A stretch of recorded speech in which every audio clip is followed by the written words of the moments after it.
We back, y'all. We are back with another one. We got Sean Diddy Combs files for an appeal in a new file that's updated in the docket. Salute to everybody that's a part of On Go. Salute to everybody that's a part of all of the platforms that I have. Nothing but love to everybody. Remember, make sure everybody subscribe to On Go, OOTAONGO on all platforms. Make sure you're all subscribed. All right, cool. We ain't even gonna waste no time. We're gonna try to get into this read, and I got some updates. So let's see what updates I do have, and we're gonna see what we got. All right, cool. So let's get right into the update. Okay, where we at with the paperwork? Cool. All right. So you see the paperwork. We got the docket number. We got everything. All right. Notice is hereby given that Sean Combs appeals to the United States Court of Appeals for the Second Circuit from the judgment. Then it goes into the specifics. This was entered in action on October 15, 2025, amended on October 16, 2025. The appeal concerns, it got options: conviction only, sentence only, conviction and sentence. Okay. So they talking about both his conviction and his sentence. I don't know if that's a good play. I just don't know if that's a good play right there. Maybe go for the sentence, the conviction and the sentence. You know what I mean? Come on. You was there still, Diddy. You know what I'm saying? You was engaging in certain things, regardless if we feel whatever the hell. You know what I'm saying? So if you got the conviction, I get it. You have to do that because it's what your lawyer's gonna do. Because they trying to spring you. So I get it. But I think you got more grounds on the sentencing than on the conviction. All right. The defendant found guilty by plea of the trial. You see, there's no plea. It was a trial. Offense occurred after November 1st, 1987. Yes, they show you that. The date of the offense was October 3rd, 2025 is when he got date when he got sentenced, not offense. That's when he got sentenced. Okay. Okay, bail, jail. Okay, he's committed in the jail. Appellant is represented by counsel. Yes. The defendant counsel is Shapiro. They're going to Shapiro's address and all that stuff. Assistant U.S. Attorney Johnson. Johnson is the one that started the whole case. She's the one who did the opening arguments or the opening statement or whatever you call it. She's the first person that came out to speak. All right, United States District Court, Manhattan, purpose, case. Okay, let's see. Notice of appeal, docket fee. They went to a fee. Okay, just to file this fee is $600. Just to know that. They went into it. It's a credit card that was tendered. Damn, they have all of those things on the fee.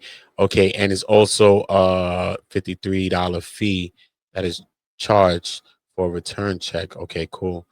All right, cool. So what else do we have here, though? Let's see what this means, though, because we understand right now when it comes to Agnifilo and Diddy's team itself, you know what I mean? We understand that they are saying that the judge became a 13th juror, and they are saying that constitutional laws was broken. Okay. I think based on Diddy's first offense, okay, that he can get the first chance act type stuff, you know what I mean?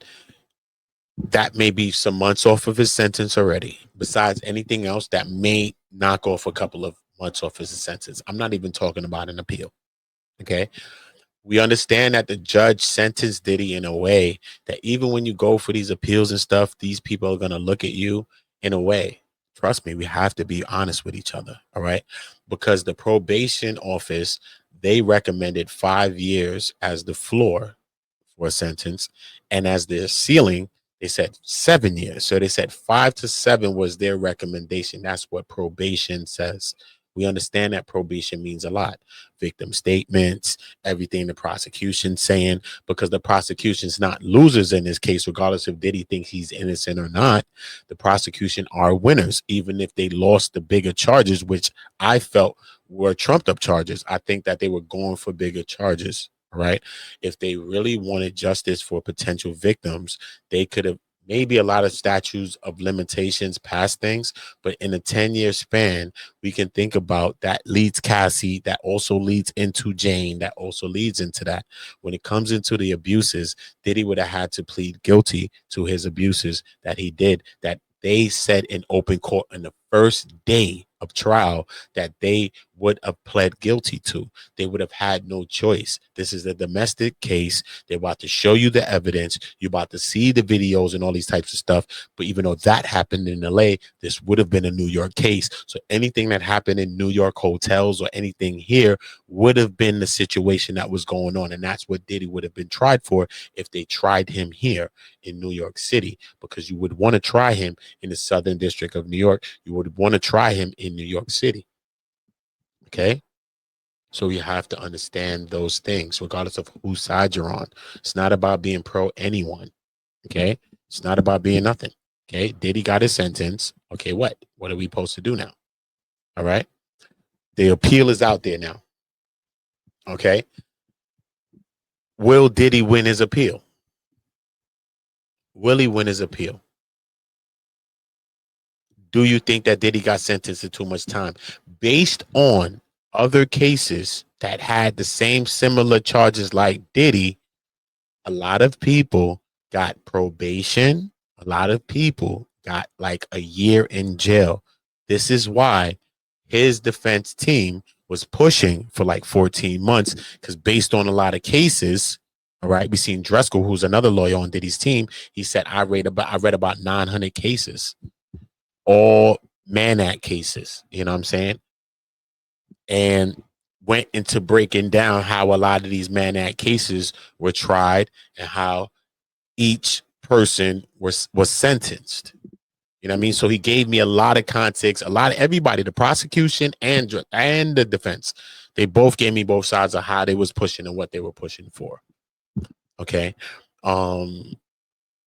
Diddy's next best thing is getting housed in a great location. Fort Dix would be a great location for him. You know, he could just get in there, just do his thing. You know what I mean? Do his thing in the sense of just get your head down, just do your sentence, just do your thing. Like that. Not about doing no thing and being the Diddy, it's Diddy. Not about being that. You know what I'm saying? I think the defense team took a long time to get to what Diddy's out of jail rehabilitation, integration back into society, back into the community looks like. I think they were really rabbit footed, not I mean turtle footed or tortoise footed with the situation. I think they were. It was more about the black and whites, what the judge was doing, what this was doing with the prosecution, the paperwork, the black and white. And this is why a lot of people felt like Diddy wasn't taking like the accountability for everything that happened. When Diddy got a chance to speak, though, he did, though. You know what I mean? He apologized to everyone. You know what I'm saying? I think those are things that he needed to do. You know what I'm saying? Everything that I said that I thought that he needed to do, he did. You know what I'm saying? I think that he did it. I didn't think that Diddy's tears was fake. I think that they were real. You know what I'm saying? I didn't think that when he said he changed in a lot of ways, I didn't think that was fake. I think that he did change in a lot of ways, probably. You know what I mean? Based on not just based on his children's testimony and people there, because everybody's on his side, so they're going to testify to his side. So I get that. But I just understand that, you know what I mean? Just being in a place like that, you know what I mean? You don't even have to be at a level of a Diddy. Just being in a place like that has a power to change, has a power to make you look at life, has a power to make you rethink a lot of your steps, you know what I'm saying? And take ownership of a lot of it. Whether you tell people outwardly or not, it makes you inside. You know what I mean? Whether you keep on that same trajectory and stay that same way or stay that same course after, that's something else. But I know just being in there, having, you know what I mean, having to deal with yourself, whatever your vices are, whatever your, you know what I'm saying? Whatever your issues are, you just have to deal with yourself when you're in there and you have nowhere to run. Being free and being outside, sometimes you have places to run. You can do this, you can do that. You could be a PDF right now and you run all around the world, but now you inside and everybody knows your paperwork and you inside there. Where you're gonna run? You see what I'm saying? So being in there, you don't have a lot of places to run. You don't have nowhere to go, but inward and really learn more about yourself. So, you know, I want to look forward to what that plan for Diddy looks like.